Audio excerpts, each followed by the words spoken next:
Hey, welcome to Guitar Knobs, the guitars, gear, noise, and nonsense podcast, hosted today by these knobs.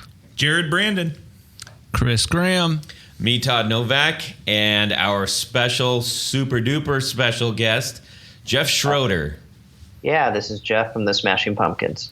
Yes, Jeff Schroeder of the Smashing Pumpkins, and we are super excited for him to be on the show today. We are equally excited for everyone else who is listening. We are constantly gaining new listeners around the world, and that's just like incredibly exciting. So thank you so much. And if anybody feels like they want to throw me a shout and just say, hey, what's going on from wherever you're at, I would love that. I've gotten quite a few messages, both on Facebook as well as via the website. So they're so appreciated, guys, and we really appreciate that. Thank you. I'm going to say appreciate one more time because I appreciate that. All right. So anyone who's heard this a few times, let's just reiterate the fact we're coming from Columbus, Ohio. That's where our home base is. And it is it's a nice little town, and we dig it. And it's got a cool music scene and a lot of guitar nerds here. Mm-hmm. Oh, yeah. A lot of guitar knobs, too, in this room. Oh, yeah.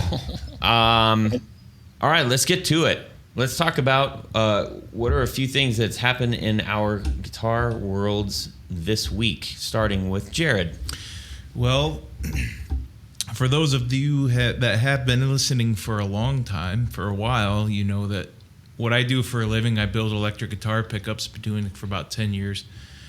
So with that, I bought a couple of new winders this past week, and I'm really excited about that. I'm going to have tooling done to them so they can do 4 bobbins at a time. That's 4 humbucker bobbins at a time. So with my current setup right now, plus these 2 new winders, I'll be able to do 12 different bobbins at a time. I won't be doing that, though. I'll just be, having one type of wire on this and another type of wire in the other. So I'm thoroughly excited about that. I just love getting new stuff to add to the shop. It's what I do every day. It's my life. I just love it. As far as actually playing guitar, I got my old Gibson Les Paul out the other day, and I noticed the strings were kind of dead. So I'm not sure exactly what gauge I want to put on this, but just more maintenance, and that's pretty much it. Man, way to excite the living hell out of all of us. Thank you, Jared. Well, especially about the winders. I'm sure everybody's trying to picture, huh? What's going on? No, that is awesome. Your little shop downstairs in your basement is really cool. And I know if you're buying a new winder, that means your business is up, and that's good news. Cool, man. Well, I appreciate you. Are you going to be stocking new string? New wire? I don't. Oh yeah. When you said strings, I'm like, guitar strings? What? No, I'll just be buying more because the whole point is to have other winders for other types of wire, so I'm not switching wire out all the time. So that's the whole point of that. Awesome. Chris. Yeah. So in my guitar life lately, I bought a tube tester recently. I have a mastering studio. That's what I do for a living, and we have a lot of tube gear in there. So I finally got a tube tester so I can be testing my vacuum tubes on different amplifiers and stuff like that. And so it was fun. I've been collecting tubes for years, and finally was able to start going through my collections and figuring out what was trash and what was really good. And lo and behold, I was digging through my collection, and I found 2 gray plate RCA 6V6 tubes. Those are the old ones, right? Yeah, super fantastic, amazing tubes that tested perfect.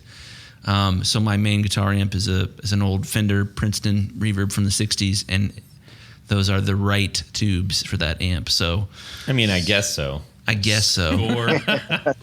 But it was pretty fun. Like I've never had a tube tester before, and you plug the tube in and you go through all these extensive switches and knobs. Yeah. It's got a lot of knobs on it. And Jeff, are you a tube meister? Yeah, I mean, of course. I mean, most of the amps that I use live, I still use old tube amps, so it's always a struggle to find ones that sound good, right? Especially these days. Totally.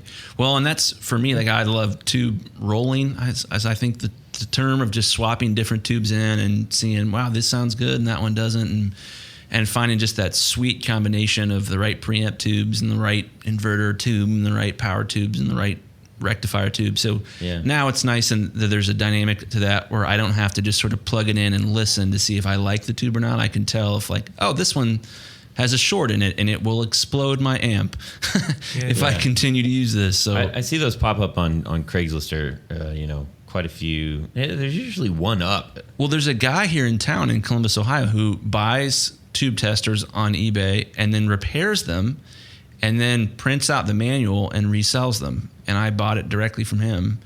And I met him at a coffee shop, and he opened the trunk of his van and gave me lessons on how to use a tube tester. Wow, that's cool. What's this fella's name, by the way? Is it Randy?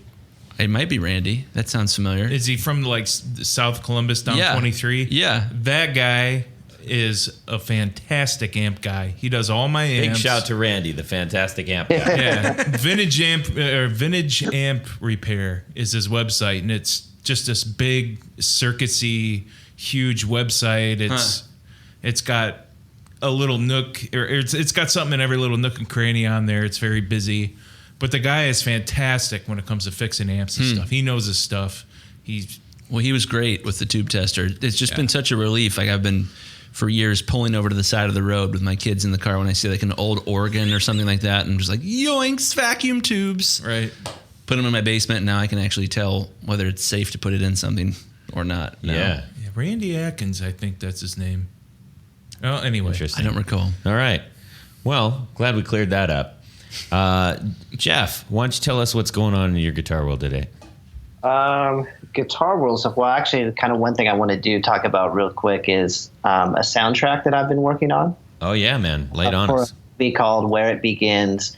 The Indiegogo campaign started 2 days ago. So I can provide you guys a link, and maybe you can put it on your website and stuff. Yeah, but yeah, absolutely. It's a documentary that originally kind of started about the indie music scene out of Champaign-Urbana, Illinois, but it's kind of taken on a bigger scope, and it's about independent music from the late 70s up to the early 2000s or so. And so I'm doing like some extra music for it. And so that just started. So that's kind of the biggest thing that's going on this week. But other than that, I've been, I want to give a shout out to I've started taking guitar lessons, I don't know, for about 6 months to my jazz teacher, Tony Del Rosario. And he's like my guitar guru now. So he's got me every week. I'm just like sweating like crazy because I'm just, not be a bad student. That's awesome. So it's funny. I feel like I'm 13 again, but I try to take it a little more seriously. So that's what I've kind of been focusing on. So killer. And it's worth mentioning you're calling from Chicago today, right? Which one? You. Oh, me. You're calling from Chicago? Oh, yes. Yeah. Oh, I thought you said my colleague from Chicago. Yes, from Chicago. Yes, absolutely.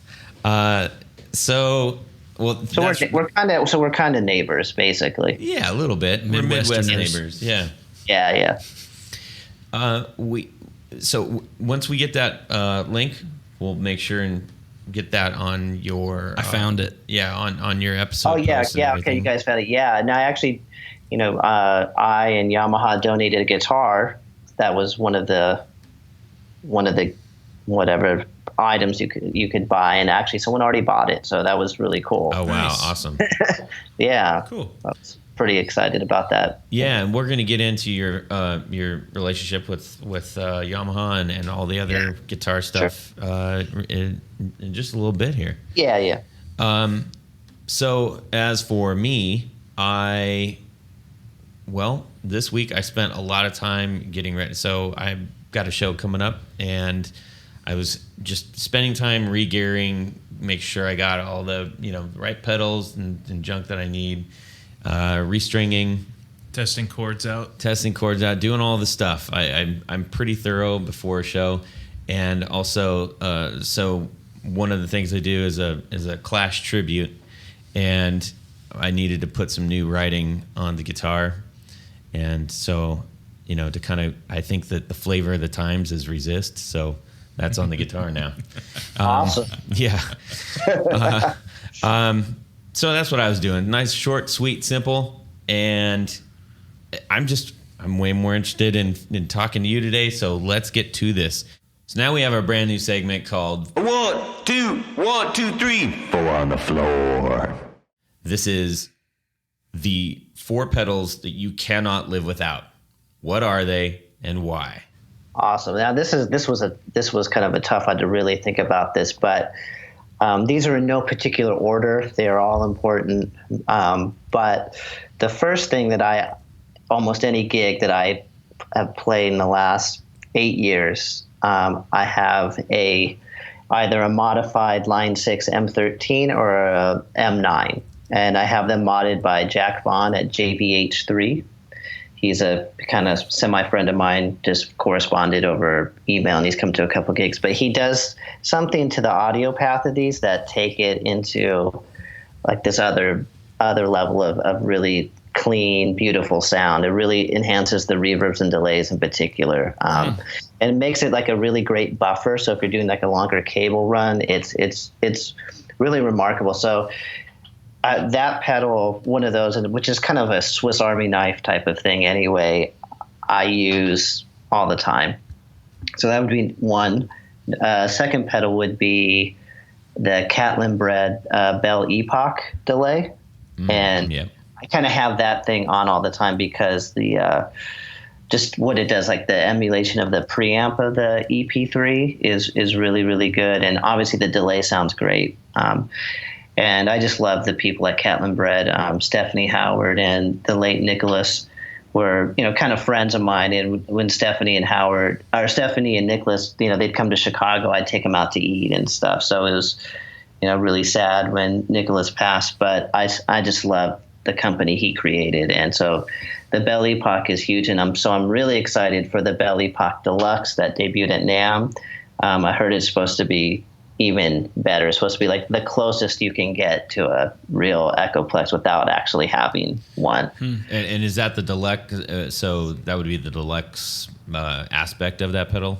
Yeah, because because the small one runs at 9 volts, or you can run it up to 18. But to really get the sound of the Echoplex is that it's got to run at 22 volts, and so he's figured out some way to up the power. It's in a bigger encasing, and I guess the circuit is like if you open it up, it is exactly the same as Echoplex except for the tape part.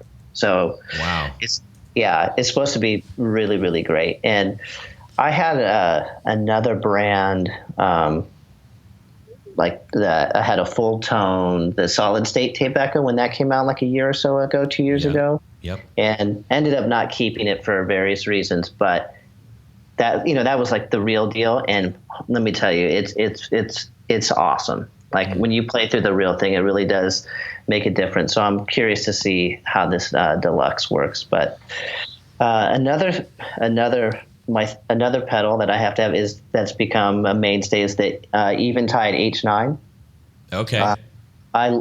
I started buying the individual pedals that they made, and then I graduated into getting the H9, and I have, I think, 3 of them now. That's a programmable one, right? Yeah. You can download the algorithms that you want from their website or something like that, and then you can edit them all, like on your iPad or your iPhone. Wow, that's kind of taking the TC electronic thing a little bit further. Yeah, and it's great, and I just love the Eventide sound. It's definitely a thing. I wouldn't call their pedals transparent. Like when you turn on an Eventide thing, it has a particular sound, but I really love it. Yeah, I really like it. It's something that I've kind of grown up listening to on records for so long. So I really like a lot of their can't live without some of their things. So if you wouldn't mind, is there a particular record or sound that drove you to recapturing that? You mentioned, kind of growing up with that. Is there somebody that had that you're like, I want to sound like that? Well, yeah, I mean, all the, the Steve Vai stuff from Passion and Warfare, that Eventide, harmonizer was all over that album. Okay. Yeah, that's one. And then, you hear like a lot of Robert Fripp stuff, when those came out, he started using those things a lot. And yeah, pretty much, I think in the 80s, a lot of guys had them, Yeah. And I think people like Flood, as a producer and engineer, use those in the studio quite a bit. So you hear it a lot on, kind of ambient noise and stuff on records. Mm-hmm. Yeah. The reverbs and delays are just beautiful. They're really beautiful, really gorgeous. Yeah. Nice. Very cool. Yeah. And then the last thing I have is a tie because it's by the same company. I have a Tone Freak Naked Overdrive when I'm using my Marshall rig, or his new Pineapple Overdrive for when I play through Fenders. And the Naked is basically, it's kind of like a semi-distorted boost, but it really only, to me, it doesn't really sound that great in front of a clean amp. It's really meant to play in front of a kind of a cranked Marshall. Gotcha. And it just gives you, and then the Pineapple is more in the Klon vein type of drive. Yeah. Nice. Yeah, so those are my 4 on the floor. Awesome. 4.5 on the floor. 4.5 on the floor. That H9 can do more, is a multi-effect, so I don't know if it counts as one. Well, the F13 too has like 70 effects in it or something. I think that's being pretty smart and efficient with your 4 choices. It is. I'm lusting after this Eventide H9 right now. I've heard of him, but I never really looked into it. I want one now. Yeah. Awesome. Well, so let's get into this. One of the reasons that we are talking to Jeff, ironically, I didn't exactly seek him out. I didn't say, hey, guys, let's talk about who we want to have on the show. And we just, write down a whole bunch of names and stuff. It's kind of funny how our connection happened. I've been posting, Instagram stuff. And as everybody knows, I spent a lot of time on Instagram. And I kept seeing him pop up. And honestly, I was just going to let it be because, I don't want to chase somebody down. That's a little weird. But I just decided, you know what? I would love to hear his perspective as a player, as a guitar nut who's had to make choices with his gear based on the different things he's played in his career.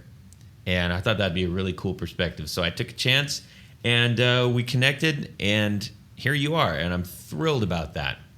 I'm happy to be here. So now that I've given you, a moderate introduction, I think it's definitely worth saying the other side of that is, I grew up. We're not far off in age. I think I'm about 2 years older, 2-3 years older than you, maybe, Jeff. And so when I hear you playing, I hear a lot of my musical history too, and that was an exciting thing for me. I'm like, man, this guy's playing the kind of stuff like that I grew up listening to, that impacted me, and obviously one of those things was Smashing Pumpkins. And the fact that you're playing in that is cool, but the fact that your guitar voice and looking into your previous bands and stuff is like, that was like always there. It's like you were always doing that, which is really neat. You didn't have to like fully change or adapt or anything, or maybe you did. I don't know. Let's find out. So tell us, where did you start? How did you start on your road in your life in guitar? Well, I'm originally from the LA area, so I'm a California boy. And me too. Only recently, I've only lived in Chicago for maybe 3.5 years or so. So I basically grew up on the West Coast, California. Probably started playing like serious, kind of got into the guitar pretty early because my brother's 8 years older than me, and he was a Kiss fanatic. Mm-hmm. So I'm born in '74. I think really, and I'm not even making this up. I think my earliest memory as a child, so about 3.5, was my dad took my brother and maybe 2 other kids from the neighborhood to see Kiss in 1977 at the Forum on the Love Gun tour. Oh, it was man. Like the historic tour, Kiss, Cheap Trick. And I remember staying up with my mom, sitting there, and then I remember my brother coming home with like the massive tour book and all that kind of stuff. And so it's really like one of my first memories as a child. So, and we shared a room for a while, so it was like Kiss posters and so just pictures of Ace Frehley everywhere. And I just like, man, he's just looks so cool with the guitar. And so my brother was always really into music and was friends with a lot of musicians. And so I just was like, man, I want to play the guitar. And when I was 7 or 8, got an acoustic guitar and didn't take it seriously. But when I was about 13, I got an electric and started taking lessons. I walked into, I had a guitar, walked into a music store one day and started talking to, like, one of the teachers was out there, and he's like, what are you into? And he's, when you're 13, it's pre-internet, all that kind of stuff. And he was playing like Eruption and Hot for Teacher and all this stuff, like 2 feet from my face. And to see someone actually able to do that was really like kind of mind blowing. I couldn't believe it. And so I started studying with him for about 3 years. And so I learned a lot, scales, modes, basic harmony. And then, so then by the time I was in high school, trying to think, like, it's kind of hard. It's like so long ago now. I played in a couple bands, garage bands, but luckily right after I graduated high school, I ran into my guitar teacher that I had taken all those lessons from again. And we started talking. I was like, hey, I want to take a few lessons again. So he was teaching actually out of his house now. And so one day we're playing, and then I left, and I guess his roommate was next door they shared a wall, and went to him, was like, hey, who was that playing with you today? And he was like, oh, it's one of my students. He goes, oh, can I get his number? Because my band, we're looking for a guitar player. And so I joined this band, and, I started playing LA and Hollywood when I was 18. As soon as I was out of high school, I started playing, and I started playing like all those clubs, Whiskey, Viper Roxy, Troubadour, Viper Room. Oh, Viper Room, I don't even know if it was the Viper Room yet in 92. I mean, it's pretty early. But anyways, so I started playing in bands up in LA, like really early on, and did that for a while. And then I'm just kind of giving. What was your starting? Going back to when you first started, like what was your first guitar? It was some Japanese Strat copy. I actually still have it. It's at the warehouse where we store all the gear. I keep everything. I'm like a gear. I'm sadly it's gotten but I still have it. It was like a blue Strat copy.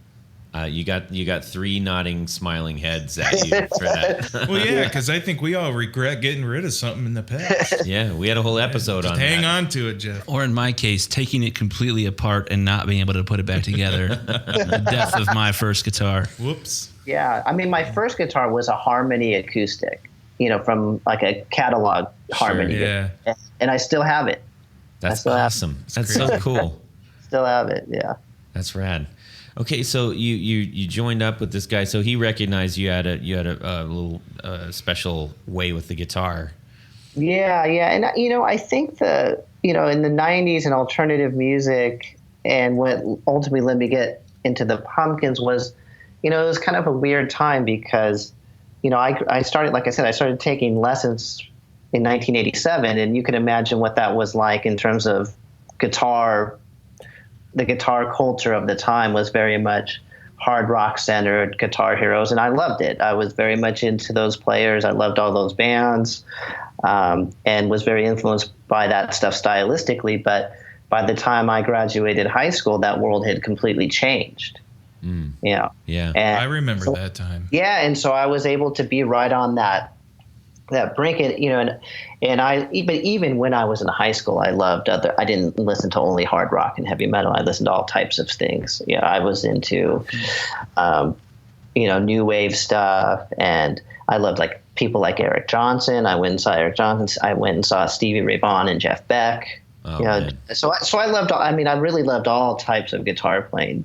But when alternative music came in, it was really, it was like there was that moment of time where you had players like Billy Corgan and Dave Navarro from Jane's Addiction was another one that were really coming from both worlds, hard rock, alternative, and combining to have this new style of playing that was, had the energy of hard rock music, but then some maybe more of the textures of alternative and new wave and post punk. Yeah. So I think so I think being kind of coming of age during that time was really, an advantage for me. Best of both worlds. Yeah. I think it's funny you mentioned Dave Navarro, because I think one of the certainly was one of my huge guitar mentors growing up. But when I hear when you talk about some of those people, I think the key to one of the reasons that they're still really relevant now and why they were so influential is that for that reason that you mentioned, they didn't put themselves into a box. They played with a style that incorporated a lot of things, but not too much. They left openness in their playing. Yeah. And that's also something that I really see in your playing too, texturally, and just it's just super enjoyable to listen to, whether there's a song behind it or not. I'm specifically referencing for anyone who hasn't or is not familiar with some of the videos that Jeff's in online on YouTube. He did some videos for Yamaha, and we'll get into that in a little bit. But they're, this one in particular where you're just jamming with a bass player and a drummer. I mean, man, I must have watched that, I don't know, way too many times.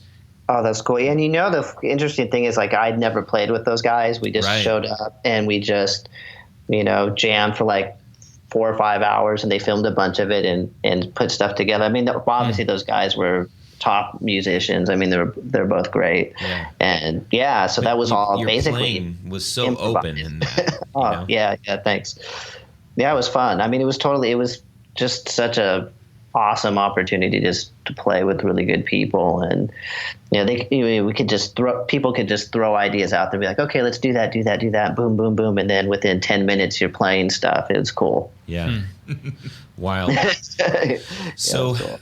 I think one of the things I want to get to this part, because I think this was like one of the interesting things about the potential to talk to you about guitar is that you obviously had developed your own way of playing, your own voice, but yet you also are jumping into a band that already has a relatively pronounced one. I mean, fortunately, I think those two married up really well. But tell us about it. Was that a struggle at all to have to take on someone else's voice to a degree? Oh, it was really hard at first because I thought I was obviously very familiar with the band. I saw the band a bunch of times. I had all the records, and I thought I could play the riffs. But once you're really in the room and you're playing the riffs with the guitar player and the drummer who wrote and recorded them, it's a whole different level of playing in terms of attack, rhythm, placement of the notes. It was really, really hard at first, because I wasn't, Billy and Jimmy have almost like they don't even talk about timings and stuff because they're like on a telepathic level with it. And so it's very intuitive for them to play the way they play. And then for someone like me as an outsider, have to kind of break it down and figure out how it works. It was pretty hard at first. I put in a lot of hours of trying to figure it out. And so now Billy and I play together and we never talk about what we're going to do. We can we can fall in together pretty easily. But an interesting thing that people, really obsess about, like, Billy's sound on those early records. And a lot of it is, it is like a the guitar and the pedal, and all like, what big muff is it and all that kind of stuff. And I have to say, like, it's really not that. It's the way he plays. You know what I mean? It's the way it's the way he attacks the guitar. It's the way he hits the strings. It's that gives it so. And then that's accentuated by the amp, the guitar. But I mean, he sounds the same. And I mean that as a compliment on really like any rig he plays. He gets that sound, and like we never use fuzz pedals live. Like we're always just use like it's more like high gain amp distortion. And people are always asking like. What fuzz pedals are you using? And we're like, we don't use fuzz pedals live. Wild. And people don't believe it, but it's the way that it's the attack, the way we hit the guitar and all that kind of stuff. So yeah, it definitely took a while for me to wrap my head around that, because it was like, whoa, it's someone else's thing. I think what would be probably pretty interesting, for everyone to hear about is, just are there any processes or tips and tricks as far as, when you were trying to kind of combine your voice with the Smashing Pumpkins and take on someone else's voice as well. Were you recording it and then playing back with it, or were you slowing stuff down, or were there any sort of processes? I can give you like kind of a more esoteric answer and then a more practical answer, and because I would say that the bigger advice, which doesn't necessarily seem practical at first, is it would be develop your ears. And that takes years of really because I thought, you have a pretty good ear.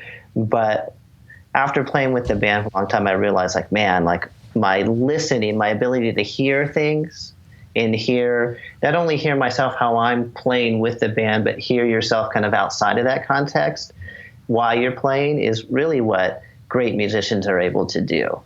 They're able to kind of hear in this bigger way, and that's taken me a long time. But then in terms of really just like learning how to play the rhythm stuff, I had and I got it right here because I still use it. It's a Tascam. Let me see, like a GT1 guitar trainer, and it's at the time they make an MP3 version now, a digital version, but I had a CD version.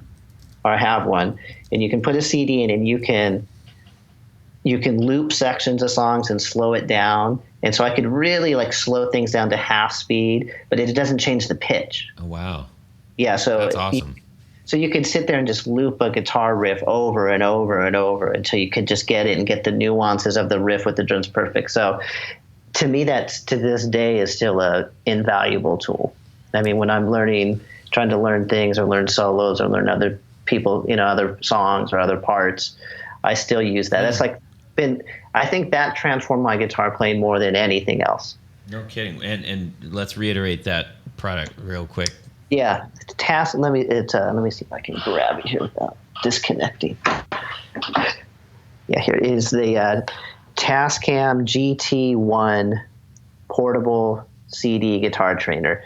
And I don't even know. I doubt if they make this particular one anymore. I think they're all MP3 or WAV file versions. Yeah, it looks like there's a GTR1 that's out now. But they're great. It really, because you can nowadays, a lot of people go online and you can learn stuff or get tab, but to learn stuff by ear, that's combined with what I was talking about, like improving your ear and like something very practical, just learning a song, learning a riff. Yeah.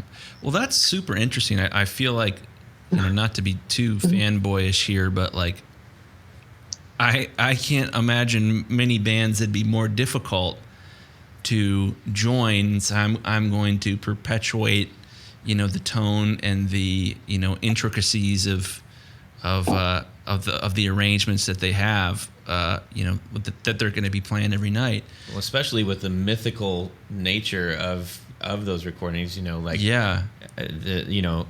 recording with a several hundred track board and all that stuff. The average person think, well, why would a guitar player have a hard time? It would be this, if you were to replace a singer. Yeah, that's got to be a super painful process. Yeah. I mean, you can't do. But yeah, people don't understand the whole player concept as well. And I really liked how you explained how it's really not effects and all that kind of thing, but more of how you attack the string And Yeah, I it's myself am a firm believer of that. It's the vibrato. It's like even on chords, it's like a certain vibrato, a certain attack, like where you're picking on the guitar, and it's a whole like cloud of different things that are existing all at once. So I'm gonna play a little bit of devil's advocate real quick. Obviously you have to get the sound via your ear and everything, but I know that I'm tapping this because I know a little bit about from watching your videos and stuff. Like there had to have been a certain point of, all right, I got the song down. Now what's the right gear for this band? Oh yeah, for sure. I mean, yeah, for me, before I joined the band, I was strictly a Fender type of person. I had a Jazzmaster, Strat, Telecaster. Never owned a Gibson in my life. And so when I joined the band, Billy was like, hey, kind of the core of the sound is a Strat and a Les Paul. So I know you've never played Les Pauls, but, would you mind trying? And so I started playing Les Pauls, and I mean, that's been a big journey of finding actually the types that I like and stuff. But yeah, that's definitely part of it. And I mean, as you guys know, from going from a Strat or a Fender to a Gibson is like two different worlds. Yeah. Big time. It's not. Yeah, I mean, obviously the scale from 24 and 3/4 to 25.5, I think. I'm not sure if that's exactly correct, but I think it is. So the guitar is, the string tension feels different, but then just the body designs are so radically different. The way they feel on your body and all that stuff. It's like, wow, Yeah. it was pretty hard for me at first to play like how I would want to play on a Gibson, on a Les Paul or something like that. So is there a particular Gibson that you have now that you favor over the others? Yeah, I started with customs because that's, I was what always was used on the recordings, but through good friends, cool, guitar techs, mostly he's still a close friend of mine, Jason Baskin. He's a guitar tech now for the Zach Brown band. Okay. Awesome guy. And he was like, man, he's like, you ever check out standards? Les Paul standards. And I was like, I kind of, at the time, I wasn't into the sunburst because it looked bad, but now I love it. I'm like, oh my gosh. And so actually ended up, we needed to buy some guitars because we were building a rig and a B rig for send one place, one another place. And so I ended up getting two, like the VOS, really nice Les Paul custom shop standards, and two of those in one gold top. Nice. And, yeah. And those just, I never play my customs I don't play the Les Paul customs anymore. I had two Les Paul customs and they just sit in the warehouse now because I realize I like standards, and I actually even use like Seymour Duncan, the whole lot of humbuckers. So it's like kind of the Jimmy Page kind of thing. And I mean, I just love it. I love more of that. It's kind of a lighter, more open sound. Yeah. Well, Jared actually has a Jimmy Page shirt on right now, and he's like, I think he's a little red in the face. He's blushing a little bit because he loves the Jimmy Page. Oh yeah. I have a set that I kind of model after him too as well, and they're probably similar to the whole lot humbucker. But Seymour Duncan, when I think of him, I think of right now he's the reigning, probably one of the best pickup builders, and has some of the best product out there. But go ahead. Yeah. No, I was gonna say I agree. I've used pickups from all different companies, and I mean there's so many. I mean people it's like the best time to be a guitar player. You can get all kinds of great stuff, but yeah, Duncans are for like a big company. I think that they just do it right. They do. Yeah. So Jeff, you have, if anybody is looking for you on the internet, as far as like not personally, that'd be weird, but for it's for guitar stuff, they're going to see a lot of Yamaha. Yeah. Can you tell us about that a little bit? Well, yeah, it's interesting. So my friend who actually, not my, he is my friend now, but my artist rep at Seymour Duncan started working at Yamaha. So one day he's like, hey, I'm switching companies. I'm working at Yamaha. Would you mind if I sent you some acoustic guitars to check out? We have these acoustics, and they're pretty cool. I think you might like them. And I've been playing Taylors live, which are obviously like super, super nice guitars, but this really wasn't my thing. It wasn't like what I like. I never really was much of an acoustic player before I was in the band, and didn't really know what I liked in terms of acoustics. And the Taylors worked very good live and stuff. And so I was like, yeah, send these out. And he sent me a couple. And Billy and I were preparing for a show that we were doing at Ravinia out here, which is like a big outdoor theater. And I started using those in rehearsal. He's like, man, you know what? Like, those guitars sound great. And he's like, when we play together, I can hear you better. Like the frequency range that they're occupying, it works in harmony with the guitars that I'm playing. So I started using some of these Yamaha L series acoustics, and I like the concert size ones, a little bit smaller, because Billy likes to play jumbos, and so I like a little bit of a thinner sound to kind of cut over the top of what he's playing. And I play a lot more kind of counter melodies and higher voice chords anyway against his stuff, so it works really nice. So yeah, I started playing those acoustics, and then just over the years, the relationship started developing more. And they're like, hey, you want to try some of these electrics? And started playing some of their electrics. And yeah, they've been really, and now, Billy started playing the acoustics. And so they've been really, really supportive of the band and gone out of their way to make sure we're taken care of. But we just really like the acoustics. I know people may not believe it because Yamaha sometimes doesn't always have the best reputation as far as like high-end stuff. But like I said, we were using the Taylors for many years. And then once we switched to Yamahas, we were getting so many compliments on the acoustic guitar sound live. Yeah. Well, I think that's something that generationally is probably responsible for that, the gap, because, many, many years ago, like Yamaha was well known and made very, very good stuff. And I think as people chase down their stars and then they emulate the gear that they have, things change. Before Guns N' Roses came out, it's like you could get a Les Paul for pretty dang cheap. I know.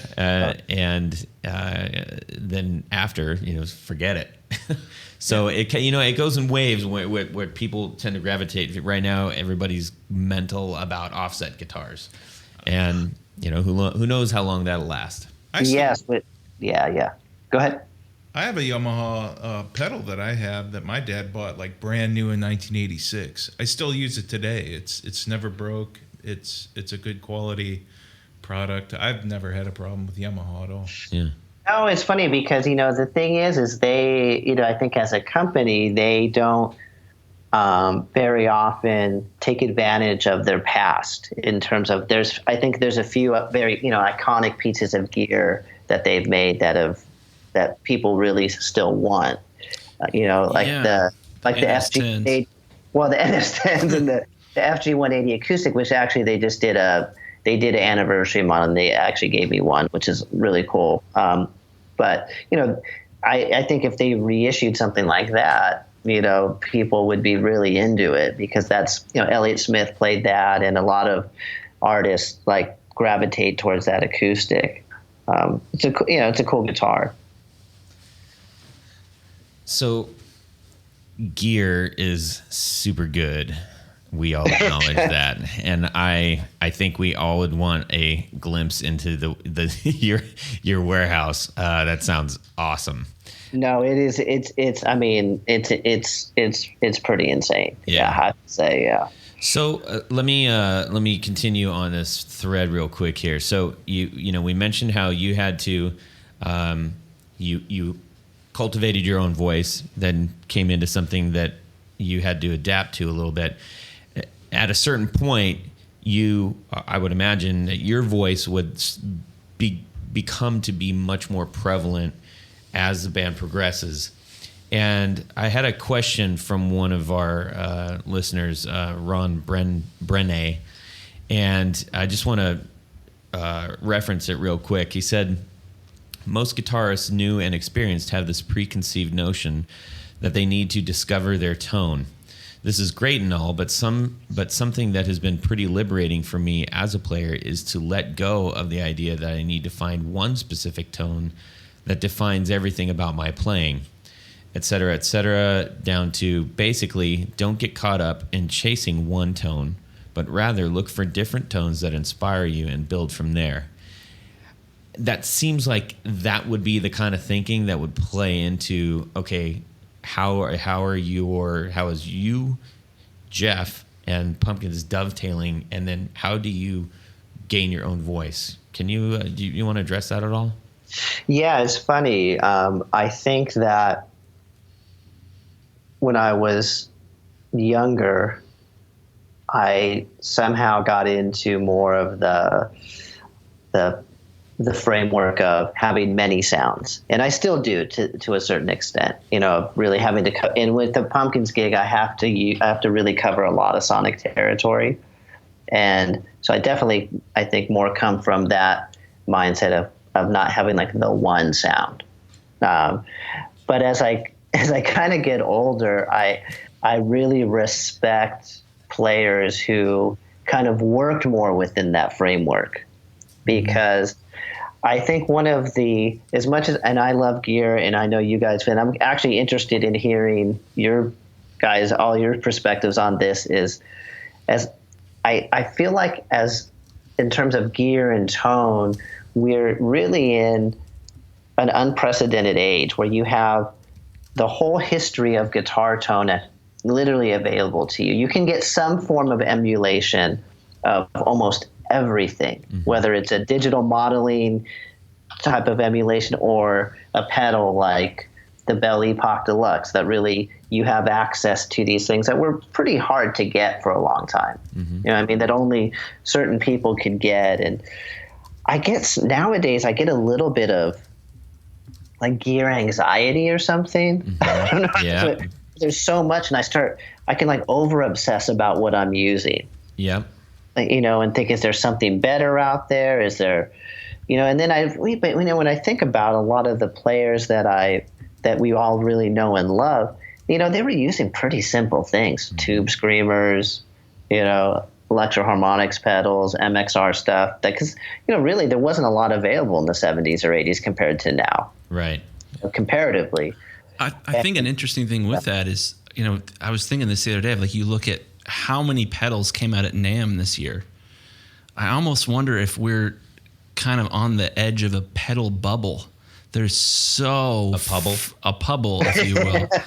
There are so many options out there that it's awesome, but it's also overwhelming of like how many different tube screamers are available right now, different models from various companies. There's got to be 1,000 of them. That goes into a different aspect, though, because I don't think that necessarily, we've kind of talked about this a little bit before, and I know, Jeff being in Chicago, there's definitely a Chicagoan musician kind of thing, especially when it comes to gear. That's like Gear Central, man. And places like Chicago Music Exchange in and of itself are, get in a lot of trouble there. I kind of had to stop going just because I would just go in there and, it's like a bad drug habit. Yeah. So when we're talking about, but there's another one and another one, I don't think it seems to be as much about chasing a better one as much as it is finding that thing that resonates with you, whether it's like, hey, I really respect what this builder is about, or hey, he's from my hometown, or he's a newest guy on the block, and that's what I gravitate towards. I mean, that's what our show is kind of centered around, is like those discoveries of smaller makers and builders and players and contributors and stuff. But when you said anxiety, literally the word in my mouth was angst. Because I totally understand that. And you know as well as I mean, you actually referenced it at the towards the beginning of our show. It would have been very easy for a player to come into that scenario and say, "Cool, I have my op amp fuzz pedal and my all the other accoutrement that you might think goes with that band," and you wouldn't sound like it at all. And that's the weird thing about all of that. So chasing the tone, I'm glad that you mentioned that about it being in your hands and your ears. It's funny because there's always this joke that Billy and I always talk about, because his dad, Billy's dad was a very good blues guitar player, around here in Chicago. And I think when Billy was kind of young and, started making some money, been able to buy gear and had the crazy huge rack, he looked at him and said, one day you'll just want to plug straight in. It's like, dude, what do you mean? Never want to plug straight in. I mean, come on, but the funny thing is every tour, it seems like our pedal boards get a little bit smaller and smaller, and you're getting more to that. Like, oh no, I'm becoming my parent. Even from a guitar perspective, it's. I have to say, I've personally, the reason I started studying jazz is because I'm starting very late in life. I'm terrible at it. It's like the hardest thing I've ever done. I mean, it's such a different mentality of playing. Yeah. But what I wanted to learn how to do to accentuate kind of sonics with, pedals and stuff is really be able to make the guitar sound good with just my hands. Yeah. And so that's why learning to play that is like I play an arch top, plug straight in, no pedals, and it's just make it sound good here. And then once you get that, if you can accentuate that with all that, then it's like, I think it's even more powerful. It's more power, and so that's kind of where my personal head has been leading me, is to go, okay, let me figure out how to make the hands do some stuff too and work in conjunction with all this stuff. Yeah. Well, I don't know how much better you can get, because after watching some of your playing, I think I was pretty. That's one of the most impressive things I think about your playing, is that you present a feel. It doesn't seem as though you are playing the things that your brain is telling you to play. It's more of an expression of a sonic expression, I guess you could say. It's kind of a wobbly thing to say, but everybody, if you don't know what I'm saying, just go watch some videos of him playing and listen to it, and you'll hear what I mean. Yeah, it's funny because, you practice and practice and practice, and it's, Tony, my teacher, it's like what he calls drawing circles. Mm-hmm. You just draw in circles and just get better, or like something like Kobe Bryant or Michael Jordan, practicing free throw after free throw. Very simple, basic things. So when you play, you can forget all of it and just play. Yeah, that there's a circle drawing competition. Legitimately, there's actually, it's like a thing, because it's so hard to draw a perfect circle. When they do it, do they compete like all at once, or are there various rounds? Oh man. Oh, yeah. All right, that was a groaner. I think that's a good segue. Let's take us to our this or that, and then Jeff will let you go, because I know you have to get to some rock and roll stuff. No, I got actually, some friends. Actually, because my good neighbor of mine, because there's a neighborhood I live in, there's a lot of musicians and stuff, and so a friend of mine, they went on vacation, so I fed their cat. So they're actually taking me out to a nice classic Chicago steak dinner, which is awesome. Oh, you don't so that's one of the nicest pleasures about living in Chicago is, a Chicago steak, the Chicago ribeye is, can't get it anywhere else. Huh. My cousin lives up there. I'm going to have to take a little trip up there and see what you're talking about. Yeah, if you ever come up here, let me know, and I can point you in the right direction, Cool. Excellent. Place to check out, Excellent.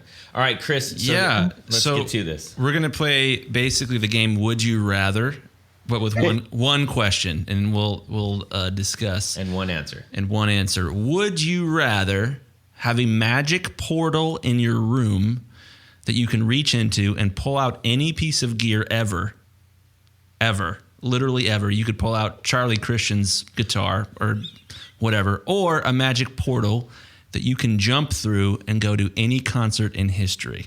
Oh, man. And it's unlimited. For the rest of your life, you have this magic portal.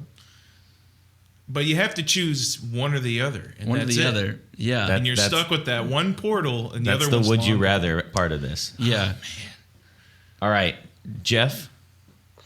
I would definitely rather go to any concert and be able to go back in time and see what that was like, for sure. Because I feel like with the technology that's here, is you can kind of emulate that experience of having the gear a little bit to a certain degree, where you can never really go back and hear Yes in 1973.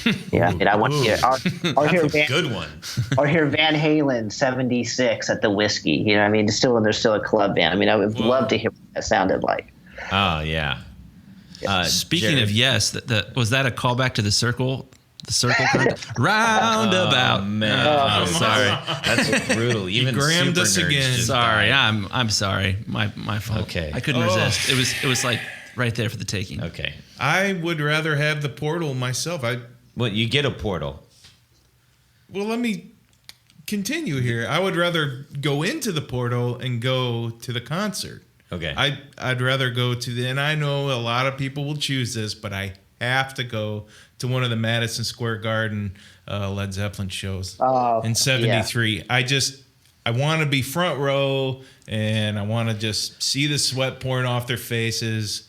I wanted to go to the O2 Led Zeppelin reunion thing for their record guy. I can't pronounce his name right now. Oh yeah, the Atlantic Cardigan. Records guy. Yeah. Yeah, but it was a lottery thing, and I didn't get my email drawn, and it cost $1 million to go. But that's what I would want to do. That would just That would do it. that would do it. I could die after that Yeah. because I'm happy with my gear. I guess You got some nice gear, buddy. it's okay. Chris, what are you doing? I'm gonna say gear. And I would say gear, not necessarily just from a pedal standpoint, but to be like, it might be fun to learn the violin.